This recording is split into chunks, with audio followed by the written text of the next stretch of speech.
इस समय गाज़ा और इजराइल के बीच जो जंग है वो जारी है।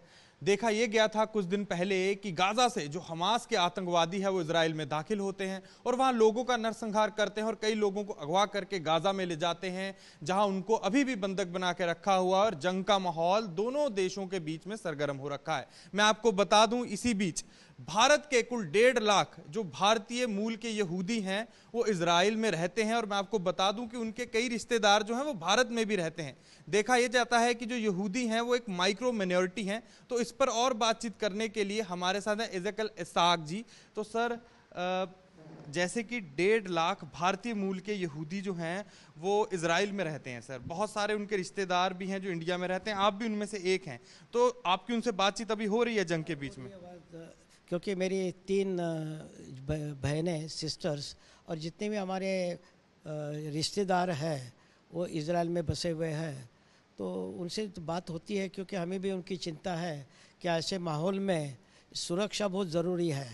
तो इसलिए जो उनसे तो बात होती रहती है कि क्या कैसे हुआ, नरसंहार हुआ, कैसे उन्होंने जैसे कि कहते हैं ना कसाई जैसे काटते हैं जानवरों को, उस तरीके से उन्होंने जो अमानवीय जो व्यवहार किया है, तो उसे बड़ा दुख होता है कि उनकी तो चिंता, हमारे रिश्तेदारों की तो चिंता ही है, पर उसके अलावा कि भारत के जो वहाँ जनता है, कि भारत वंश के जो लोग वहाँ रहते हैं और ख़ास करके जो इजराइल की सारी जो जनता है, इजराइल एक छोटा सा देश है, ये उसकी आबादी मेरे ख्याल से 1 करोड़ यानी दिल्ली से भी आधी भी नहीं है।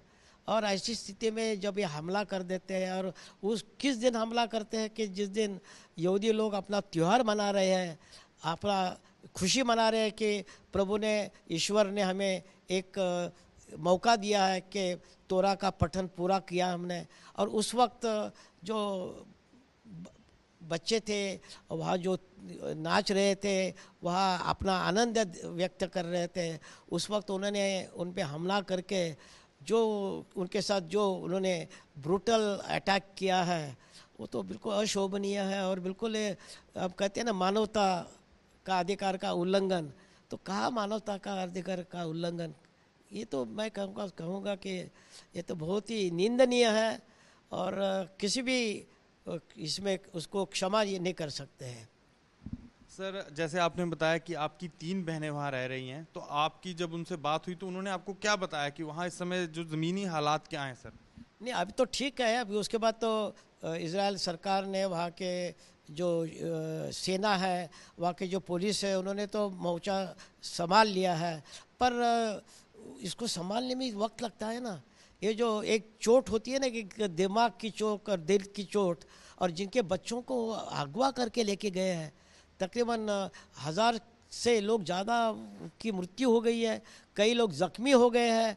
और इसके अलावा जो 100-150 लोग जो है बच्चे हैं, जो औरत स्त्री है, और जो वहाँ के जो सैनिक के जो अधिकारी है उन्होंने बंधक बनाया हुआ है। तो उससे तो चिंता का विषय है कि उनकी सुरक्षा क्या है। उनके माँ बाप तो अभी रो रहे हैं, विलाप कर रहे हैं कि हमारे बच्चों का क्या हो गया, जो बच्चों को लेकर गए हैं उनका क्या दोष है। हम तो मानव बात करते हैं ना कि भैया ये कैसे हो गया ये, क्योंकि जब अभी इजराइल ने हमला शुरू कर दिया तो वहाँ तो हंगामा हो रहा है कि हमारे बच्चों को ये कर रहे हैं, हमारे सिविलियन को मार दे रहे हैं, और फिर धमकी भी दे रहे हैं कि अगर हम ये करेंगे, इजराइल हमारे सिविलियन पे अगर हमला करेंगे तो हम उनका एक एक बंधक को मार देंगे, और उनकी जो है किस तरीके से हमने ब्रूटल ये हत्या की है उसका वीडियो भी हम जाहिर करेंगे। ये तो सब बातें होती हैं, और वे जाके छुप जाते हैं अस्पताल में, छुप जाते हैं पाठशाला में कि जहाँ बच्चे होते हैं।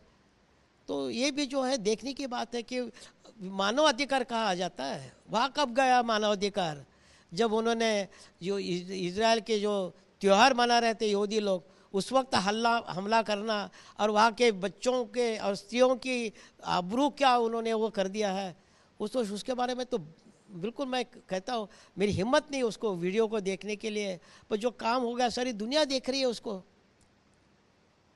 आपको बता दूं कि जो इसहाक जी हैं वो रब्बाई भी हैं। रब्बाई माने कि धर्मगुरु, यहूदी समाज के वो धर्मगुरु भी हैं और वो यहाँ दिल्ली का जो सिनेगॉग है उसको चलाते भी हैं। तो सर, सिनेगॉग यहूदी समाज के मंदिर को कहा जाता है। तो सर, अभी सिनेगॉग में देखा ही जा रहा होगा कि लोग दुआओं का जो दौर है वो भी जारी होगा, लोग आ रहे होंगे। अरे कि कई देशों के एम्बेसडर्स भी आके मुझसे मिल के गए हैं और उन्होंने इज़राइल के प्रति अपनी भावना संवेदना व्यक्त की है और उन्होंने कहा था हम आपसे साथ हैं। उसके अलावा क्योंकि मेरा जो है 50 सालों से मेरा सर्वधर्म समभाव में मेरा योगदान है, तो इसलिए सारे धर्म के लोग, चाहे वो उसमें मुसलमान भी है, क्रिश्चियन भी है, उसके बाद हिंदू है, सिख है, जैन है, बुद्धिज़्म है, सारे लोग मुझे जानते हैं। तो सब लोगों का मेरे पास ये आता है कि चलिए हम आपके साथ मोर्चा लेके चलते हैं, अगर हमारी ज़रूरत है तो हम आपके साथ इजराइल आने को तैयार हैं। तो ये तो उनकी भावना, भारत सरकार हमारे साथ है। और जहाँ के सिनेगॉग का सवाल है कि 2008 में जैसे आपको जानकारी होगी कि जब आतंकी हमला हुआ था बम्बई में, उस वक्त वहाँ के जो खब्बा था उसके जो एक राबी थे और उनकी वाइफ थी रिबेका, उनकी भी मृत्यु हो गई, तो उनको भी मार दिया गया था। पर ईश्वर की जो करिश्मा है, ये छोटा बच्चा आज मेरे ख्याल से 18-20 साल का है, वो उसको बचा दिया गया था। तो उस वक्त भी हमला हुआ था।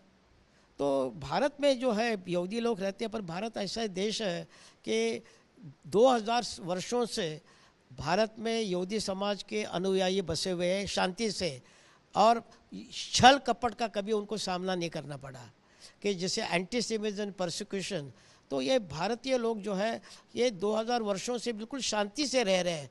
हमें सब तरीके की सुविधा है। भारत ये है 2008 के बाद हमें सुरक्षा दी गई है। मंदिर के बाहर आपने देखा होगा गार्ड्स बैठे हुए हैं, तो यहाँ आते हैं, सुरक्षा भी देते हैं भारत सरकार। और इसके अलावा मैं कहूँगा कि भारत की जनता जो है वो हमारे साथ है। तो आपने सुना कि कैसे इन्होंने बताया कि जो इनके रिश्तेदार हैं वहाँ हैं, डर का माहौल अभी भी है। देखा ये गया था कि कुछ दिन पहले हमला हुआ था, बहुत लोगों को अगवा भी कर लिया था, पर इस समय देखा ये जा रहा है कि जो भारत में जो यहूदी लोग रह रहे हैं उनको भारत की सरकार पर पूरा भरोसा है। उनके अंदर चिंता तो है अपने रिश्तेदारों के लिए, पर दूसरी तरफ उनके लिए ये भी खुशी है कि यहाँ के लोगों से भी उनको पूरा सपोर्ट मिल रहा है। कैमरा जगन्नाथ के साथ अनमोल नाथ बाली की नई दिल्ली से रिपोर्ट।